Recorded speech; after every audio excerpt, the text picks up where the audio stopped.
அனைத்து விவசாய சொந்தங்களுக்கும் வணக்கம். என் பேர் தேவானந்த். தொண்டாமுத்தூர் ஒன்றியம் தென்கரை கிராமம் சென்னனூர் விவசாயம் பண்ணிகிட்ருக்குங்க. நான் ஒரு ஏக்கரால் வெங்காயம் போட்டிருந்தேன். அதில் வெங்காயம் போன வைகாசி பட்டத்துக்கும் இப்போது இது ஜனவரி, இது 2வது பட்டம். அதில் நான் வெங்காயம் போட்டிருந்தேங்க. ஒரு 20வது நாள் மேக்பாஸ்ங்கிற ஒரு உரம் நல்லா இருக்குன்னு சொல்லி ஒரு ரெக்கமெண்ட் பண்ணாங்க. நான் இது வரைக்கும் யூஸ் பண்ணதில்லை. இப்போ இந்த பட்டத்துக்கு நான் யூஸ் பண்ணுங்க.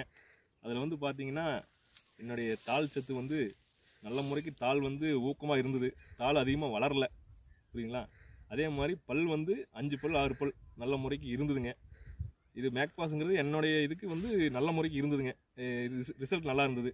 அதுக்கப்புறம் ஒரு 40-45வது நாள்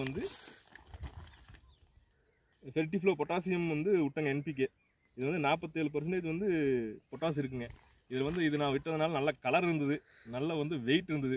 பச்சையில் தோண்டும் போது நல்லா வெயிட் இருந்ததுங்க. நல்ல முறைக்காக இது ரிசல்ட் நல்லா இருந்ததுங்க. என்னுடைய வெங்காயம் இதுதான் வெங்காயங்க. என்னோடய வெங்காயம் மேக்பாஸும் இந்த உரமும் நல்ல முறைக்கு ரிசல்ட் நல்லா இருந்ததுங்க. ICL நல்ல முறைக்கு இருக்குங்க. ரொம்ப நன்றிங்க.